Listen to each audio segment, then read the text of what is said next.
Halo kakak ipar, panggil Malika kepada Lisa yang datang ke rumah sang bibi. Dia tahu semalam Lisa dan Tommy sedang menginap di rumah orang tuanya. Hai, Bu Mil, ini sudah gede aja, ucap Lisa mengelus perut buncit Malika.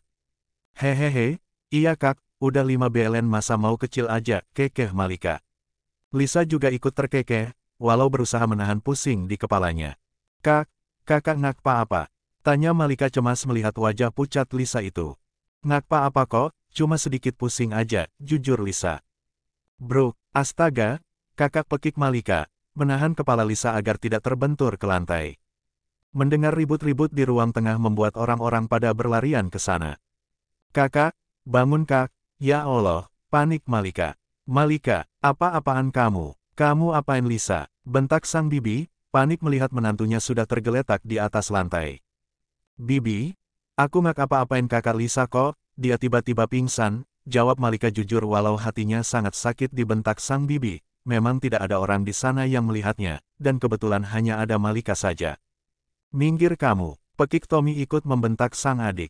Aus, Malika mendesis kesakitan karena didorong dan membuat perutnya sedikit kram. Ada apa ini? Ujar Revandi ikut masuk, melihat Lisa yang tidak sadarkan diri. Tanya sama istri kamu itu. Marah Tommy, ada apa Lika? Tanya Revandi ikut menatap dingin Malika, tanpa peduli ringisan sang istri. Aku nggak ngapa-ngapain Kak Lisa, tiba-tiba Kak Lisa pingsan, dan aku cuma menolong dia, agar tidak terbentur saja, jujur Malika. Namun apa yang Malika sampaikan tidak ada yang percaya, semua mata hanya tertuju kepada Lisa, yang sedang tidak sadarkan diri itu, termasuk sang suami. Malika melihat itu semua menjadi sesak, apalagi saat ini perutnya sakit, tidak ada yang peduli. Malika pergi ke rumahnya dengan langkah terlatih-tatih, sungguh dia menyesal datang ke rumah sang tante, kalau tahu akan begini jadinya. Lika, kamu kenapa nak? Ujar Bijum, yang melihat Malika jalan terlatih dan menghapus air matanya. Bik, panggil Malika, kamu kenapa nak? Tanya Bijum sekali lagi. Malika akhirnya menceritakan apa yang terjadi di rumah sang bibi, tanpa ada yang dikurangi maupun ditambah. Astagfirullah, ucap Bijum, tidak habis pikir. Panik sih panik, kenapa harus sekejam ini? Bi, tolong aku Bi, ujar Malika. Iya nak, Bibi pasti bantuin kamu, ucap Bijum yang memang menyayangi Malika itu. Tolong aku ke kamar Bi, ujar Malika. Bijum memapah Malika ke dalam kamarnya. Dan meminta Bijum mengemasi beberapa pakaiannya, dan mengambil barang-barang yang dia perlukan. Dan meminta Bijum mengantarnya ke klinik, setelah itu Malika menyuruh Bijum untuk pulang. Dia tidak mau ada orang rumahnya tahu di mana keberadaannya. Sungguh Malika sakit hati, apalagi perutnya sakit saat didorong oleh Tommy. Tapi suaminya hanya mengabaikan Malika, justru fokus sama Lisa. Perih memang hati Malika, mungkin karena hormon kehamilannya juga membuat Malika ambekan, atau mungkin karena tidak dipercayai oleh keluarganya. Bibi pulang saja, aku bisa sendiri, ucap Malika. Tapi nak, ucap Bijum meragu. Pulanglah, aku takut mereka mencari Bibi, ucap Malika. Baiklah kalau gitu, Bibi pulang, tapi kalau ada apa-apa hubungin Bibi ya, ucap Bijum. Malika hanya mengangguk dan tersenyum. Setelah kepergian Bijum, Malika menelpon seseorang, setelah itu, dia mematikan data HP-nya. Bagaimana janin saya dok? Tanya Malika, saat ini dia sedang melakukan pemeriksaan USG di klinik itu. Janinnya baik-baik saja Bu, tadi itu hanya karena kaget saja, jadi ada kontraksi, ucap dokter kandungan itu. Apa kalau melakukan perjalanan jauh tidak masalah dok? Tanya Malika lagi, dia mau memberi pelajaran sama orang-orang itu, pikirannya saat ini benar-benar emosi tingkat jiwa, enak saja dia diperlakukan seperti tadi. Lika, kenapa kamu bisa begini? Tanya Miranda, teman di kampus lamanya, orang satu-satunya yang tidak dikenal oleh keluarganya. Malika menceritakan apa saja yang dialami tadi kepada sahabatnya itu, dia begitu sedih. Kenapa dia yang disalahkan, niatnya tadi mau menolong malah dia yang dituduh. Ditambah akhir-akhir hari ini, suaminya itu sedikit abai dengan Malika. Karena banyak tuntutan pekerjaan, dan juga entah kenapa sejak tahu Lisa sedang hamil muda 2 minggu lalu. Tantenya itu juga sedikit abai dengan Malika, Malika masih bisa terima itu semua, karena dia tahu Lisa sedang mengandung cucu pertama sang tante, dan dia juga sangat mengerti dengan kesibukan Revandi akhir-akhir ini. Dia tidak pernah menuntut apapun dari Revandi, kadang Revandi pulang larut malam, dan kadang sudah pergi saat Malika masih tidur, masakan yang dimasak Malika saja jarang disentuh Revandi. Kurang ajar, Kalau tahu begin, gue nyesal mendukung lu nikah sama bangsat itu. Maafin gue saat lu lagi sedih, terus sekarang lu mau kemana? Tanya Miranda. Bawa gue pergi, gue nggak mau ketemu mereka saat ini, mungkin tanpa gue mereka senang. Nggak apa-apa kok, itu bukankah sudah biasa buat gue, dilupakan saat sudah tidak dibutuhkan lagi, ucap Malika tersenyum sendu. Baiklah, jangan sedih, ada gue, kasihan anak lu, kita pergi sekarang juga, ucap Miranda, akan tetapi matanya berkeliling mencari sesuatu. Lu lewat pintu belakang, di sana nggak ada CCTV dan gue dari depan, seolah-olah kita nggak kenal, lu jalan sampai bakso gerobak sana, di sana aman nggak ada CCTV, ucap Miranda. Barang-barang gue, ujar Malika, niat banget dia kabur. Nanti gue suruh orang membawanya, ucap Miranda. Sedangkan di rumah Lisa mulai membuka matanya, karena sudah diperiksa dokter, dan dinyatakan baik-baik saja. Lenguh Lisa membuka mata. Sayang, panggil Tommy yang dari tadi tidak mau jauh dari sang istri. Mas, panggil Lisa. Syukurlah kamu sudah bangun sayang, ucap Tante Tania. Aku kenapa? Mana Malika? Tanya Lisa, setaunya tadi dia sedang ngobrol dengan Malika di ruang tamu, sekarang kenapa berada di dalam kamar? Sudahlah, pikirin kesehatan kamu dulu, ngapain tanya-tanya perempuan itu? Ketus Tommy. Loh, kok gitu? Tanya Lisa bingung sambil menautkan dahinya. Gara-gara dia kan, kamu, jadi kayak gini. Ujar Tommy lagi. Ya ampun mas, itu bukan salah Malika, aku tadi pusing untung ada Malika bantuin aku, pekik Lisa, dia ingin tadi kepalanya pusing dan Malika langsung memegang dia, dan setelah itu Lisa tidak tahu lagi apa yang terjadi. DGG, jantung Revandi, Tante Tania dan Tommy langsung berpacu tidak karuan, wajah mereka langsung menegang, karena mengingat perlakuan mereka kepada Malika tadi. Dan Revandi pun ingat wajah kesakitan sang istri, dia malah tidak peduli, dia pikir sang istri hanya berpura-pura. Bodoh, gerutu Revandi mengingat itu semua dia melangkah keluar mencari keberadaan sang istri. Lika, ujar Tante Tania, merasa bersalah, yang tidak percaya kepada Malika. Tommy jangan ditanya, menyesal sungguh dia sangat menyesal, mana tadi sempat mendorong sang adik. Sayang, Lika, panggil Revandi berlari ke dalam rumahnya, mencari keberadaan sang istri. Kalau sudah begini baru kelabakan, cemas sih boleh, tapi dengerin penjelasan orang dulu, ini main tuduh aja, semoga nak Malika nak pulang ke sini, biar pada nyesel dulu baru balik, gerutu Bijum, yang berpura-pura tidak tahu apa-apa. Sayang, kamu di mana? Malika sayang, panggil Revandi, berkeliling mencari sang istri. Sayang, Malika, sayang, kamu di mana sayang? Panggil Revandi mencari keberadaan sang istri. Dia kembali masuk ke dalam kamar tidur mereka, namun nihil sang istri tidak ada di sana, sampai Revandi mencari ke dalam kamar mandi, namun tetap nihil, dia tidak menemukan Malika sama sekali. Dek, jantung Revandi makin-makin tidak karuan melihat lemari pakaian sang istri berkurang, dan juga melihat surat-surat penting sang istri tidak ada lagi di dalam lemari mereka. Revandi berlari dari kamar dan menuju halaman rumah, mencari keberadaan sang istri. Lika, Malika, kamu di mana sayang? Revandi semakin berteriak lantang karena tidak menemukan sang istri di luar sana.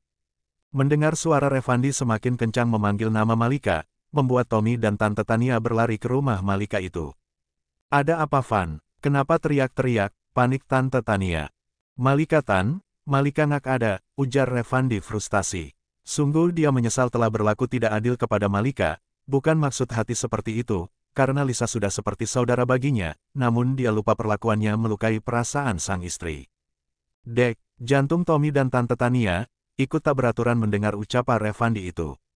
Lika maafin Tante sayang, Tante salah, gumam Tante Tania, tumpah sudah air matanya. Dek, kamu di mana? Maafin kakak salah, ujar Tommy mengingat perlakuan kasarnya tadi, bagaimana tidak dia sempat mendorong sang adik, agar menjauh dari sang istri. AGG, Lika, kamu di mana sayang? Revandi berlari ke sana kemari mencari sang istri dan memeriksa setiap kamar yang ada di dalam rumah itu. Big Jum, panggil Tante Tania. Iya, Bu, sahut Bijum menghampiri Tante Tania. Lihat Malika nak, tanya Tante Tania. Tadi, nak Malika keluar dari rumah ibu dengan keadaan terlatih-tatih, dia minta tolong saya untuk masuk ke dalam rumah, terus minta dikemasi beberapa pakaian dan juga surat-surat pentingnya, lalu minta dicari taksi, ucap Bi Jum yang tidak sepenuhnya berbohong, karena dia sendiri yang mengantar Malika ke klinik, dan disuruh pulang oleh Malika. Dek, maksudnya istri saya pergi dari rumah Bi? Tanya Revandi panik. Iya, jawab Bi Jum seadanya, memang benar majikannya itu pergi dari rumah. Tanpa babi bu, Tommy melacak GPS sang adik, yang pernah dia pasang, namun sayang GPS-nya sudah tidak aktif. Mereka lupa siapa Malika. Malika memang penurut tapi Malika bukan anak bodoh, dia mahasiswi terbaik di kampusnya, apalagi dia bukan gadis yang gaptek, gampang baginya mengutak-atik HP-nya. Revandi menelpon nomor Malika, berkali-kali hanya operator yang menjawab. Revandi berlari ke arah mobilnya, dan akan mencari Malika di jalanan sana. Tommy pun tak ingin kalah, dia ikut mencari Malika memutari kota tempat mereka tinggal. Revandi sampai mengecek, ke terminal, stasiun, sampai bandara namun hasilnya nihil, dan dia ingat kalau Bi Jum bilang sang istri kesakitan, dia memblokkan mobil ke setiap rumah sakit dan klinik yang dia temui, namun apa hasilnya nihil. Menyesal sungguh menyesal atas perlakuan dia kepada sang istri. Dia kembali ke rumah dalam keadaan kacau, berharap sang istri sudah kembali ke rumah. Kenapa ini bisa terjadi? Tanya Om Indra, mengingat keponakannya tidak pernah seperti ini, dan semua baik-baik saja selama ini, tapi kenapa tiba-tiba sekarang keponakannya pergi dari rumah, dan dia belum bisa bertanya apa-apa, karena sang istri dari tadi hanya mengis dan menangis. Tama pun tadi ikut mencari sang adik, karena dikasih tahu papanya. Kini mereka sudah berkumpul di ruang keluarga rumah Malika, termasuk semua pelayan, tukang kebun dan juga penjaga rumah. Tadi itu, mengalirlah cerita dari Bi Jum, dia sudah tahu apa yang terjadi sama Malika. Kurang ajar, bak, plak, bajingan kalian semuanya, pantas Malika pergi dari rumah ini, tega kalian sama Malika, tidak peduli dengan ucapannya, malah mengambil kesimpulan sendiri, apa pernah selama ini dia mencelakai orang Bentak Om Indra setelah puas memukul anaknya. Om Indra benar-benar murka, karena anaknya dengan tega mendorong wanita hamil itu, tidak habis pikir dia sama keluarganya saat ini. Apalagi kepada sang istri, sungguh dia kecewa, kenapa begitu tega kepada Malika, dan tidak mendengar penjelasan Malika, padahal selama ini sang istri sangat menyayangi keponakannya itu. Lu bang, kenapa lu tega sama bini lu, dan kenapa lu nggak peduli sama istri lu? Malah memilih melihat orang lain, sementara istri lu kesakitan tapi lu nggak peduli. Apa lu lupa gimana Lika merawat lu? Apa lu merasa jika Malika itu sudah bahagia hidup sama lu? Apa lu tahu, akhir-akhir ini bini lu suka murung, karena lu lebih suka dengan pekerjaan lu. Dan jarang ada waktu untuk Malika, lu mengabaikannya, dia selalu ngertiin lu, dan nggak pernah merengek seperti wanita lain karena diabaikan, tapi lu malah makin sibuk sendiri, lu lupa dengan janji lu sama dia, lu janji akan membahagiakannya, mana buktinya, dia hamil anak lu aja, lu nggak peduli, di awal-awal aja tuh lu yang bersemangat, dan sekarang apa buktinya, mentang-mentang Lika nggak banyak nuntut lu lupa daratan. Sinis Tama, matanya berkaca-kaca, hatinya sesak mengingat sang adik. Dek, hancur hati Revandi mendengar setiap ucapan yang keluar dari mulut Tama itu. Benar, memang dia lalai akhir-akhir ini, jujur memang Revandi orang gila kerja. Sama seperti Tommy yang suka lupa akan semua hal, kalau menyangkut pekerjaan. Ditambah sang istri yang tidak banyak menuntut, dia pikir itu biasa saja. Dia lupa wanita hamil itu selalu ingin dimanja, ingin diperhatikan, tapi apa yang dia lakukan, dia membuat wanita itu terluka, kesepian, menikmati masa hamilnya seorang diri, otaknya yang tidak jauh-jauh, ingin membuat usahanya semakin maju dan dikenal banyak orang, diakui dunia, jadi lupa dengan wanita yang selalu mensupportnya dari dulu, tanpa Malika belum tentu dia bakal bisa berdiri dengan gagah seperti ini, dia lupa semua itu. Maaf, hanya itu yang bisa keluar dari bibir Revandi, dia tak mampu berkata-kata lagi, tubuhnya serasa tidak mempunyai tenaga lagi, dia kehilangan gairah hidupnya, dia kehilangan separuh nyawanya. Lisa turut menyesali dirinya, andai dia tadi tidak pingsan, mungkin semua tidak akan terjadi, pasti semua akan baik-baik saja.